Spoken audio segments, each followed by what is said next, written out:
thank you for spending your time this evening with me. So today we're going to be looking at conservation psychology and the theories behind the brain, looking at a couple of different theories which can be used to back up conservation messages, promote behaviour change and aid effective communication. What is conservation psychology? It started or was coined around the 1950s as a subdiscipline. It's also known as environmental psychology, and both are interchangeable. It's an interdisciplinary field that focuses on the interconnection between individuals and their surroundings, examining the way our environment shapes us as individuals. And unfortunately, we see this and the need for this in the rise of the nature deficit disorder, which occurs mainly in children, but it is also occurring in adults. And if we just move on to the next slide, we have this really beautiful quote by Richard Love, who does The Last Child in the Woods.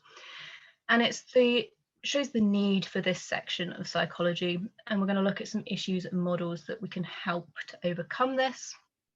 It's also a little bit of a self-promotion for next week, where I'm going to be talking about mental health and well-being, including nature. So first, we're going to look at the value-action gap. This occurs when the value of a person, either personal or culture, and their attitudes do not correlate with their actions. It's the difference between what someone says and what they do.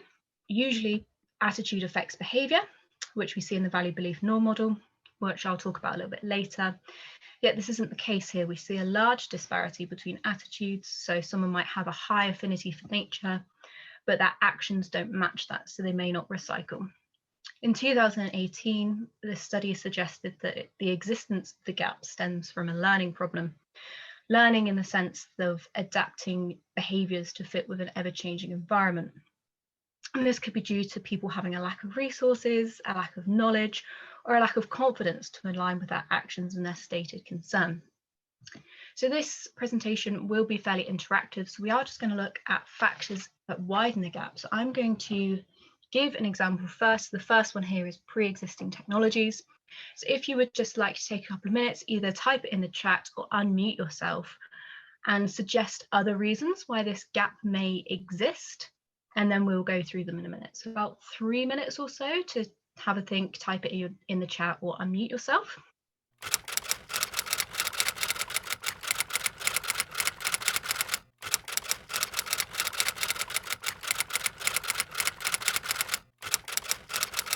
So pre-existing technology would fit with the social media that someone's mentioned in the chat.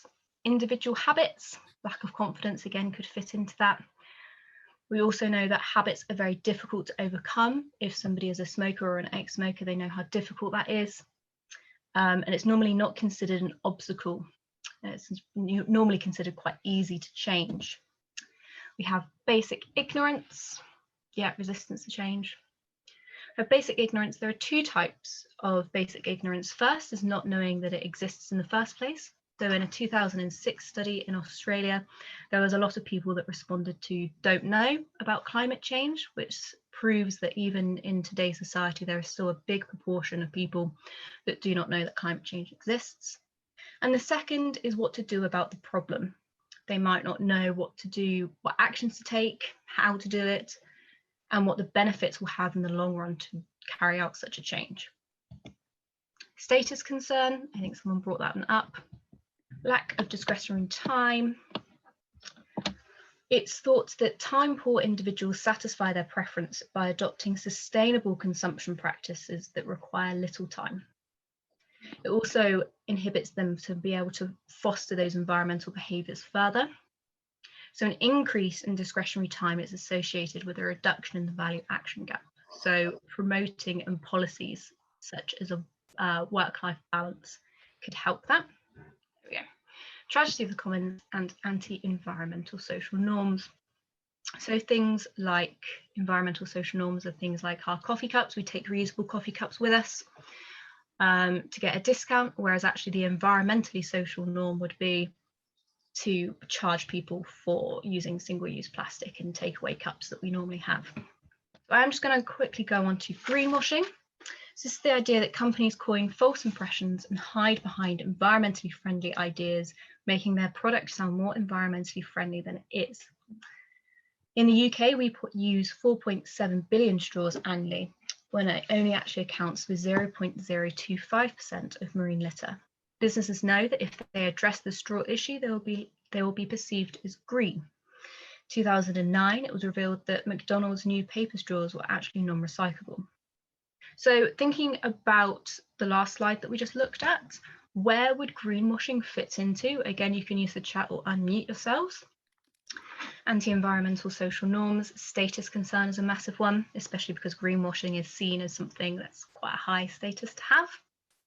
The whole point of asking you guys to write it in the chat is to show that these factors are individual problems on their own, but greenwashing could probably fit into every single one of these factors, showing that they're more of a mind map of ideas rather than just individual factors on a standalone subject. Watch this little video. So we're now going to look at bystander effect, and this is the idea that the more people there are in a situation, the less likely there are to help. And this study was coined in 1969, where a woman was staged to trip and hurt her ankle. When individuals were alone, 70% of them attempted to help. When another person was present, only 40% offered to help. And there are two different factors that can affect bystander effect, which I think Emma spoke about in previous talks. The first one is diffusion of responsibility, when an individual assumes that another person is going to take responsibility and take the necessary action. In the UK, we see this with the government all the time. Their promise to tackle climate change whilst banning onshore wind farms, promoting fracking, and reducing subsidies for electric cars. We also see ambiguity, where there's an element of uncertainty surrounding a situation. And this has been seen by the media, where they water down the scientific consensus. So how do we close the gap? We need a little bit of a nudge.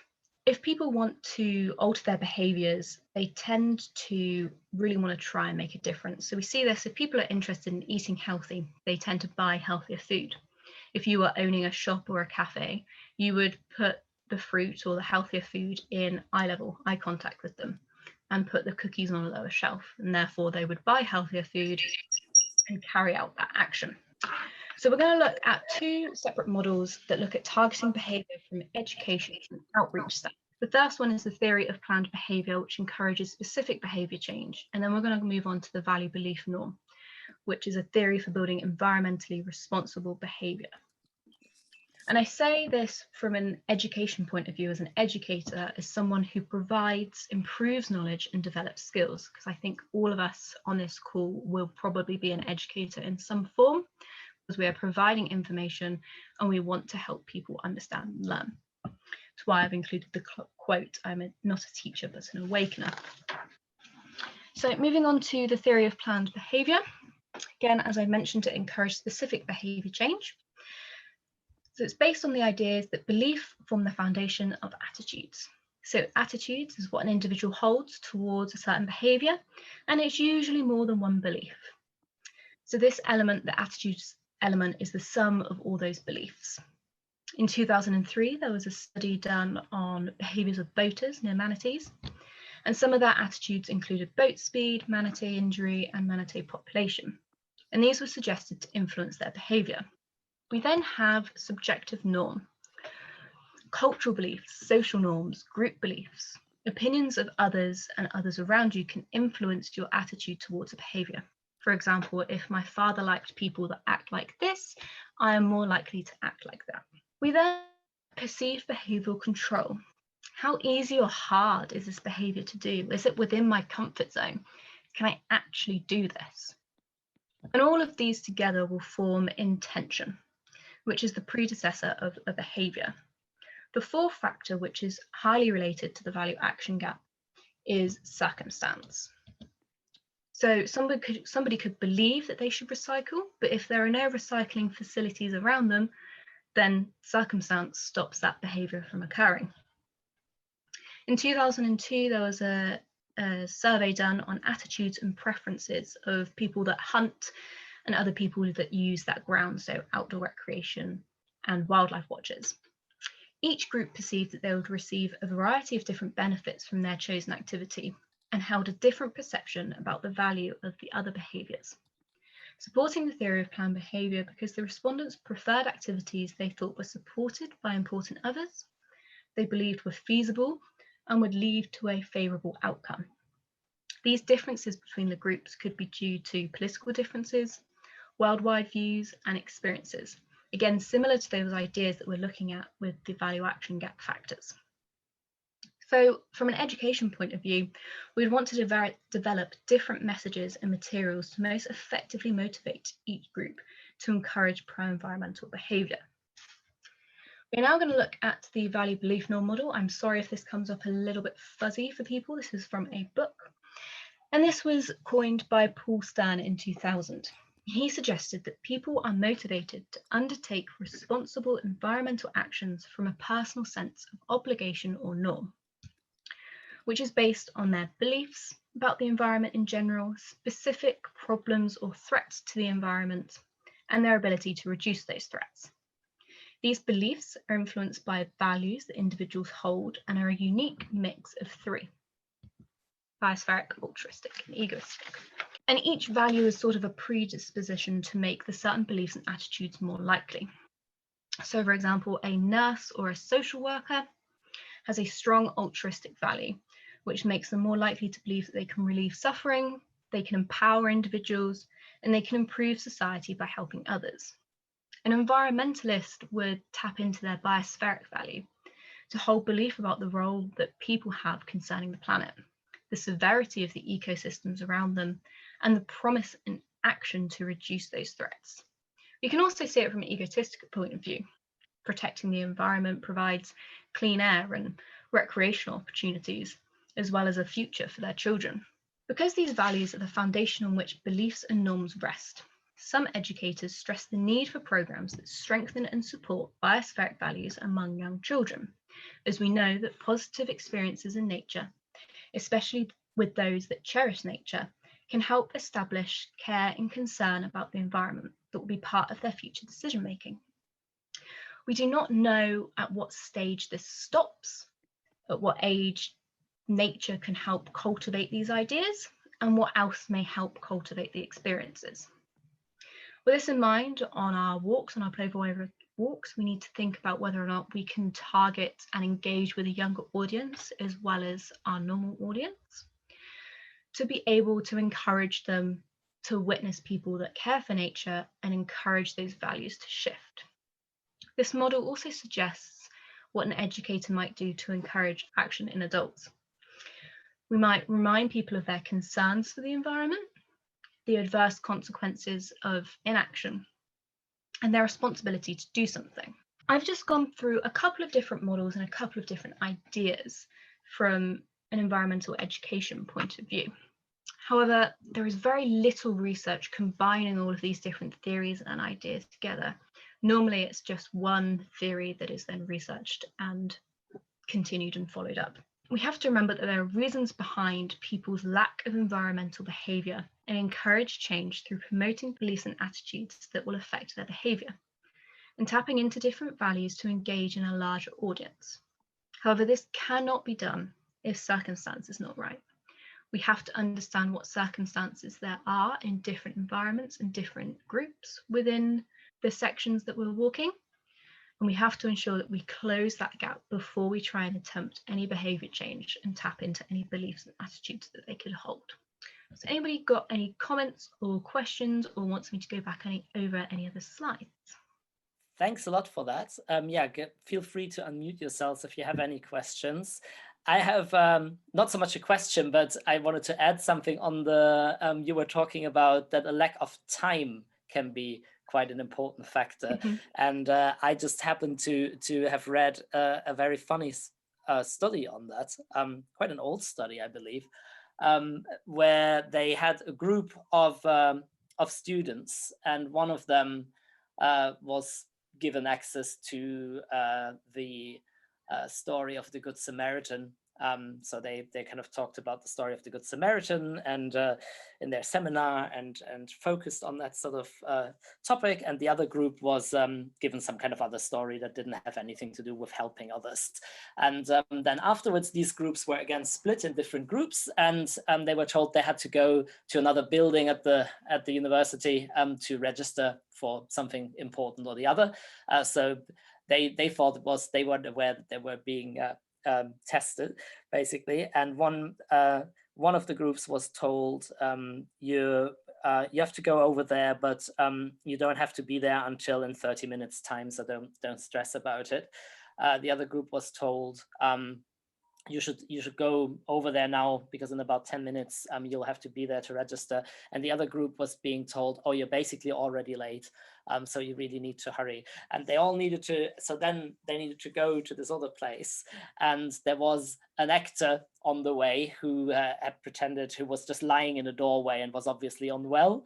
And the assumption was, of course, would the group that had just heard about the Good Samaritan act differently than the group who hadn't heard about the Good Samaritan? But that didn't make a difference at all. The only thing that really made a statistical difference, if they helped that person or not, was if they had been told that they were in a hurry or not. So that's, and I thought that was so interesting, because I think it's such a big topic around this whole idea of how we act or interact with the environment, be it like picking up litter or going the extra mile to actually make the effort to bring the reusable coffee cup, even if we already walked out the door and we forgot it and we'd have to turn back and get it. Or if we then just say, oh no, today I'm just going to get the coffee to go cup. So I think this topic of time and of having the feeling that society is putting us under time pressure all the time, that is something that's very, very detrimental to actually bridging that value action gap. So I think that the time topic is something it's definitely worth talking about, because already being more aware of it, I think, is going to help. For sure, and you see it with the countries that have those shorter working days, or have the 4 days working days. They tend to have a stronger connection to nature. They tend to score better on the nature connectedness, on how they feel with nature, because they have more time to be in it, so they have better welfare as well with that correlation. Can I ask, do you think if there are different values and you want to talk to people about things or get a message across, do you just have to focus on one value set then? Because obviously if it's someone who's got an egoistic value set, it's quite a different message to someone who's already sort of primed and interested in the environment. I mean, how do you just focus on one?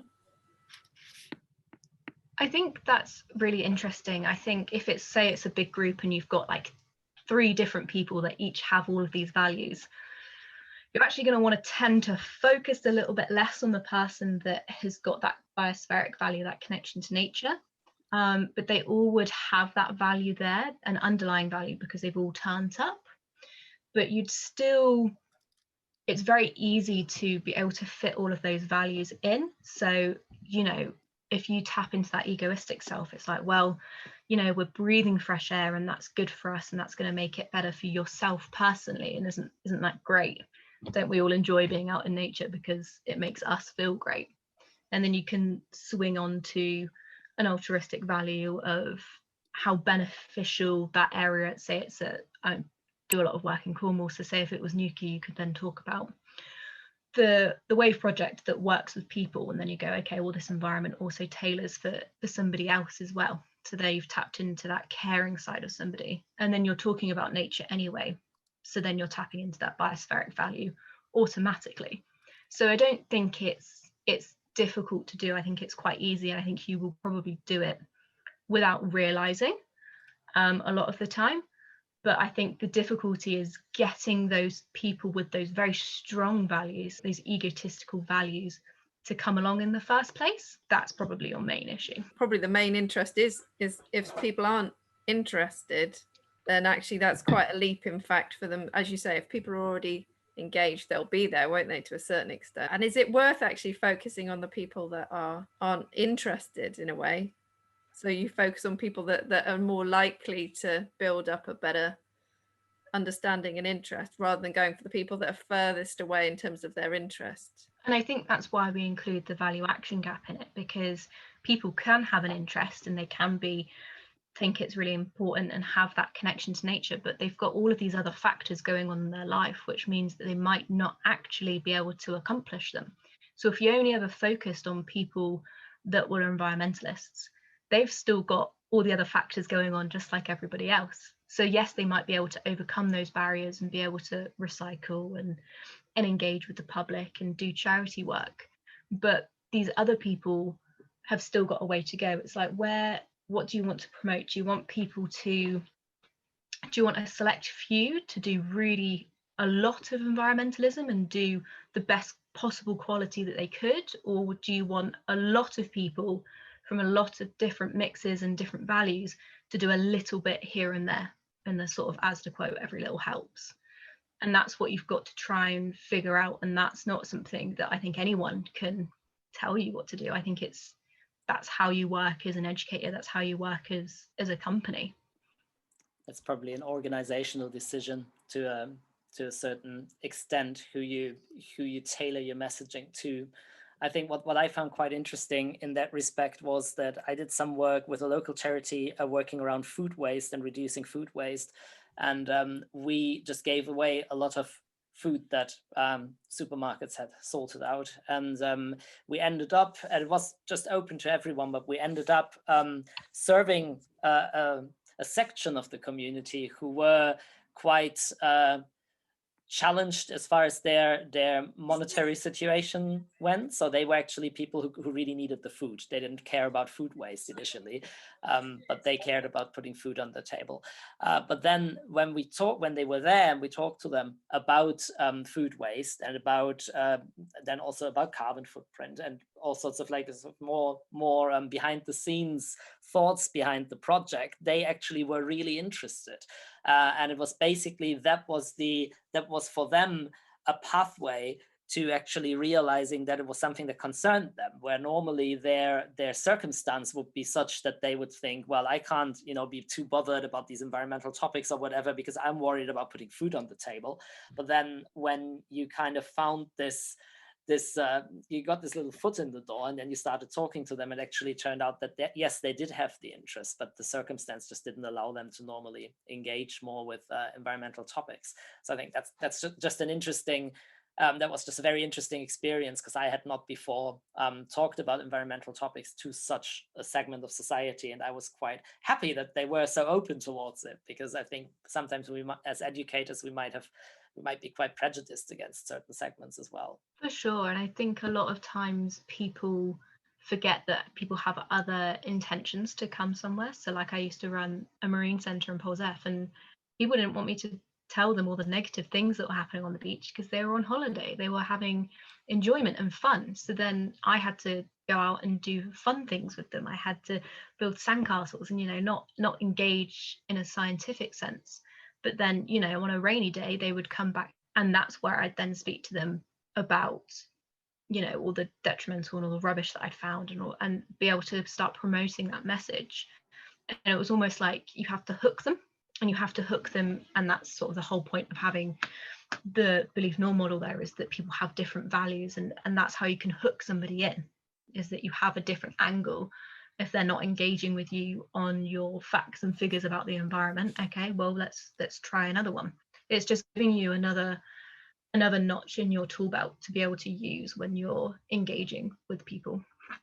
Would you say that a factor that might affect someone's ability to commit to a cause would be overwhelm, in the sense that there's a lot of pressure on individual change, and if you're in a society where the government isn't doing much, you feel a lot of pressure? And sometimes, I mean, I'm very much committed to environmentalism, but sometimes I can feel a little bit overwhelmed by the scale of the problem, like, for example, plastic pollution. And that can fit in with the whole time thing, because if countries that make things easy, that invest in things that mean that you don't have to invest as much time and things into something, probably have more success rate. with individuals committing to things like recycling. And then also, I guess, when you were talking about comparing, like, who you want to, do you want lots of people to do a little bit or a few people to do a lot? Well, if you get a lot of people to do a little bit, it's almost like it becomes socially like the norm. And then that's when you make a real breakthrough. Like, for example, with captivity and cetaceans, it was when the big films came out that big changes happened because they reached a wider audience. And like David Attenborough with plastic pollution, like there's been a real shift in, I'd say most people are aware of plastic pollution, but then it's just about making it easier for them, because it's actually really hard for people to cut out plastic, isn't it? And totally. I completely agree. A lot of people feel very overwhelmed, and we do see a rise in something called eco-anxiety, especially in teenage age group, where they've been around the science so much, and in newspapers and articles, it's just bombardment of the news and what's going on with the world, that it can be really scary and it can be very overwhelming. And as you said, like seeing the changes with cetaceans and seeing the blue planet effect, which is actually what David Attenborough's, it's been coined now because it's had such an impact on the plastic community, and the impact it's been coined the blue planet effect. But doing little things and doing a lot of them can include policy. It can just be writing to your PM, and I think we all know that it's very easy to copy and paste an email and ping it off to somebody, and that doesn't take much time. So if everybody did that, that would impact a policy change, because you'd have so many people nagging them basically that they would go, oh, actually, okay, we've got to look at this issue. And I think it is something that you really have to assess and be wary of. I think you can't bombard people with not facts and figures constantly, but it's got to be done in a way that's also sometimes calming, sometimes engaging. So I'm going to use Scott as an example here. He sent an email out today, and he had this big old email, and it was like da da da da da da da da, and then at the end it was, and now do some meditation, and here's a link. So overwhelming, but that sense of calm underneath and something to help and soothe, and you're giving people again those tools to help overcome that. But yeah, it's definitely something that we need to be aware of, and eco-anxiety unfortunately is on the rise, and I don't think there's anything that you can do to stop that. I just think that you have to talk about doing little and often and try and engage, but also, again, like Scott did in that email, counteract and come in with something calming and nice and tranquil to sort of almost the sandwich technique that people use when managing, you know, bad facts but sandwiched between two positive things. I mean, I do a lot of litter picking, and I see people go to a beautiful place and then leave their McDonald's bags and stuff there when there's a bin literally just meters away. And sometimes I think, do you think it's also a case of nothing will change, like they won't change behavior until it affects them directly? And like you see in these environmental films, it's quite often the most poor people in the world that are being affected first.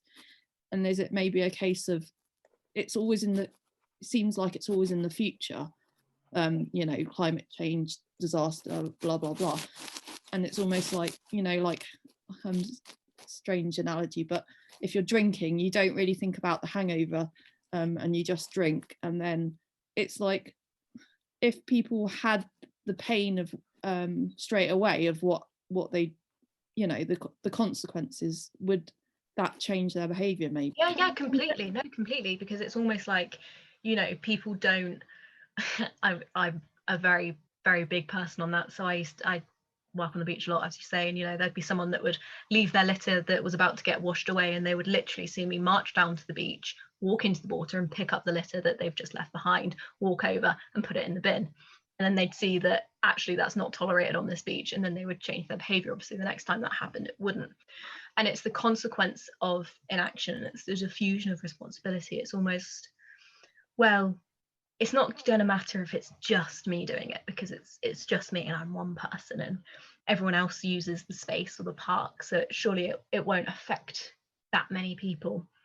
And it's a really big thing, and that's probably one of the main issues that we've got in trying to make a change in the environmental industry, is that people don't really think about, they think about themselves in a selfish way. And I'm very big on, as I said, getting kids involved in nature to reduce nature deficit disorder. So being humans, I think, are innately selfish. And it's one of those things that if something's going to affect them, they will change, they will make an impact because it's going to affect them. The whole idea of climate change and all this is something that you can't see. You can't see that it's going to affect you. So therefore, it's further down the line. It's sort of, I don't need to worry about it right now. If you switch that perspective and got people to be selfish about, you know, I care and I'm selfish, but I'm selfish about the environment around me because that affects me. Especially, I think, since COVID, you know, people really engage in their tiny little garden space or their 5-minute walk that they went on. They would then notice if that started to get polluted or if it started to get littered, because it's affecting them, because now they're using that space and they've engaged that space, and that space is part of them.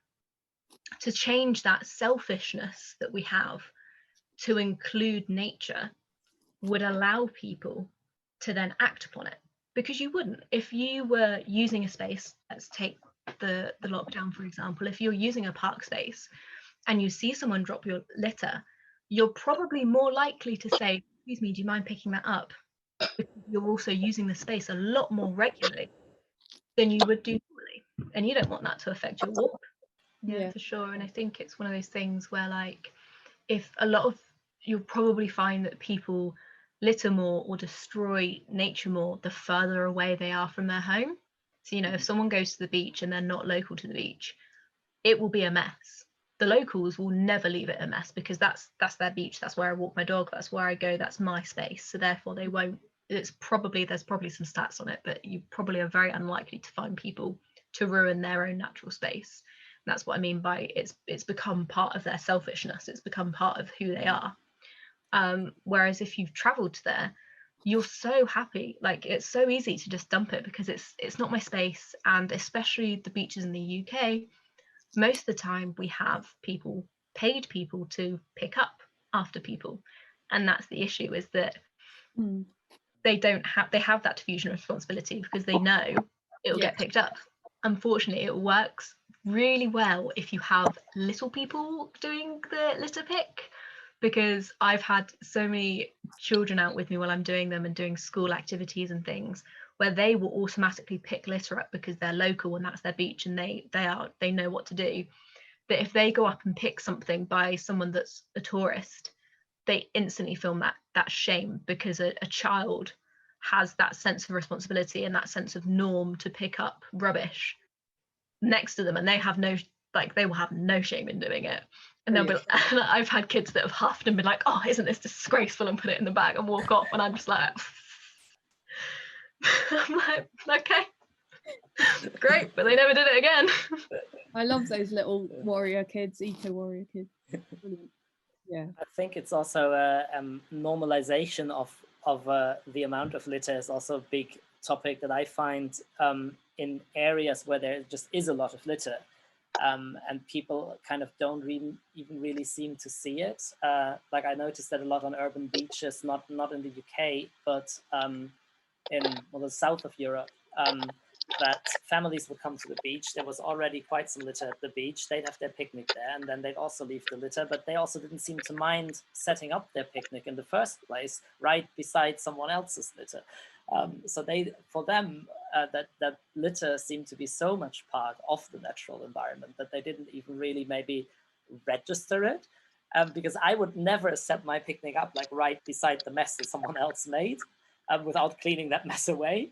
But they just literally put their blankets down just to have a good time there. So I think this normalization of a level of pollution is probably also something that you need to address. And basically the idea of then doing a huge cleanup together with everyone in the community and showing them what it can look like.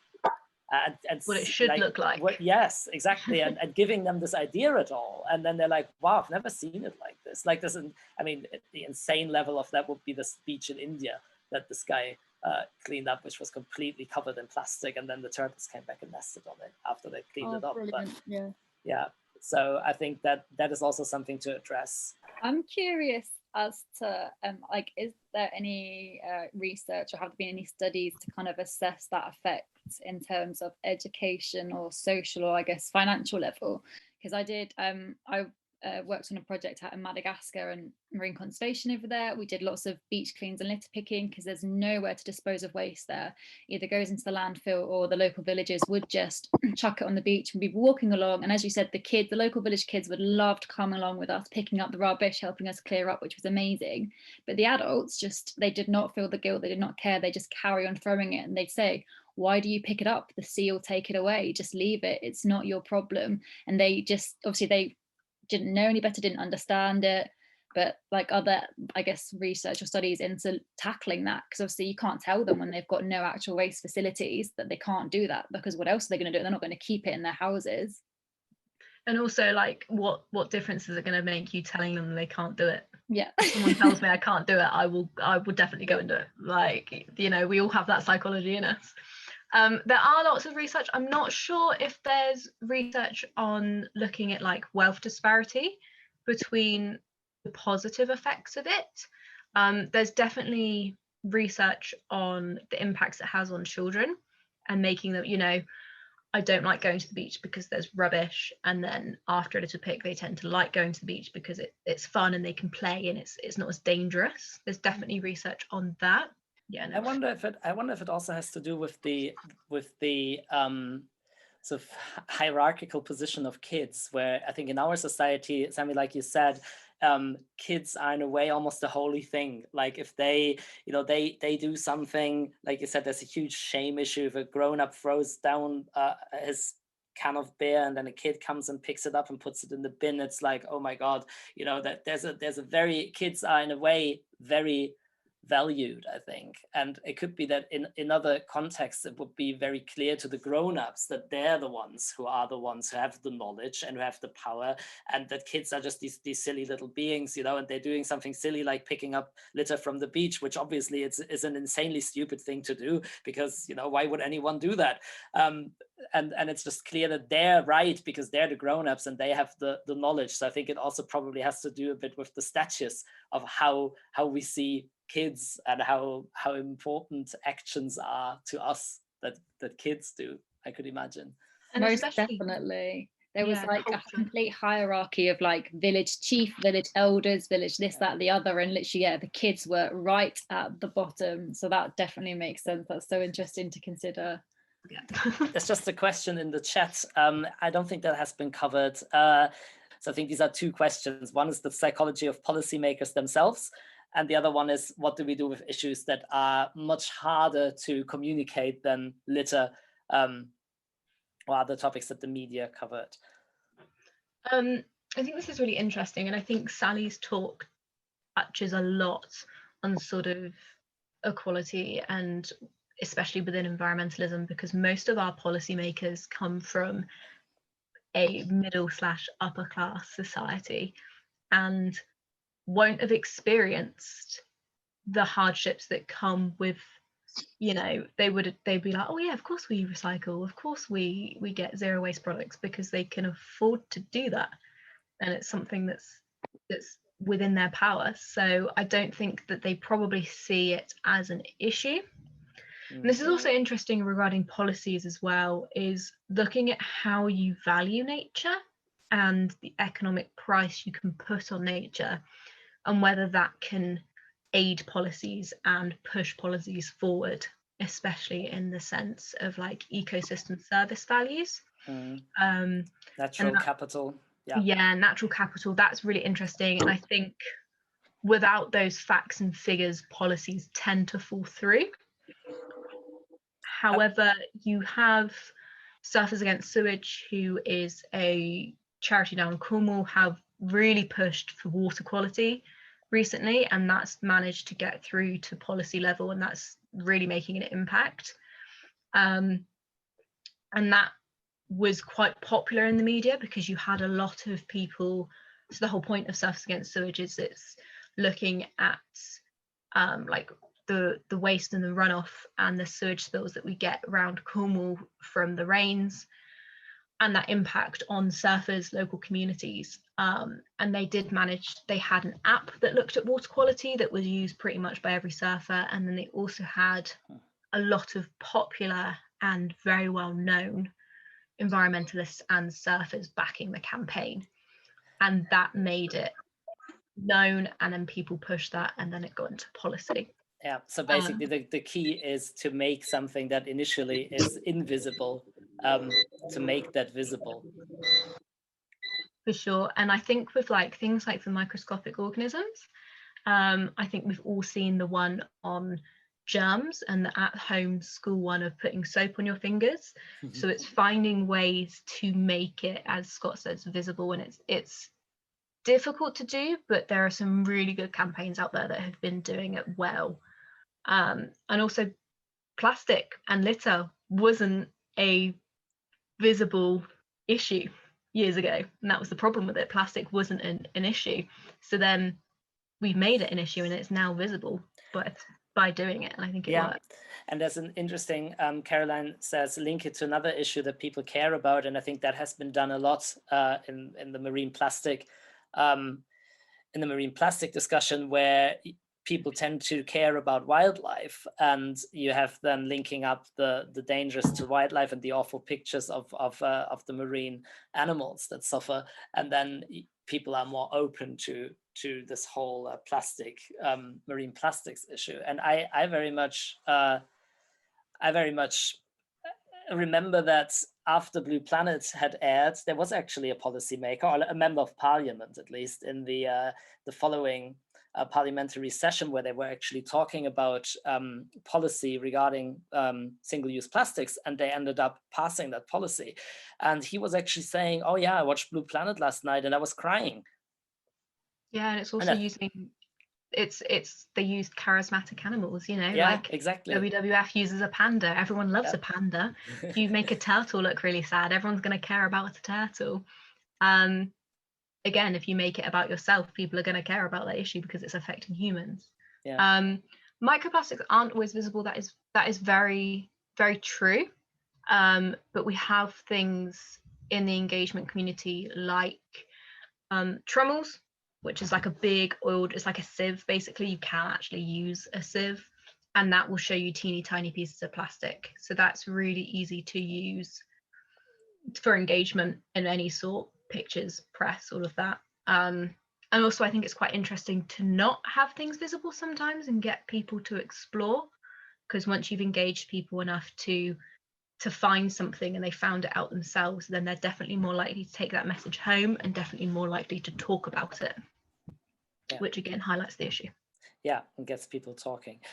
Okay, our hour is up. I will have to close this discussion now.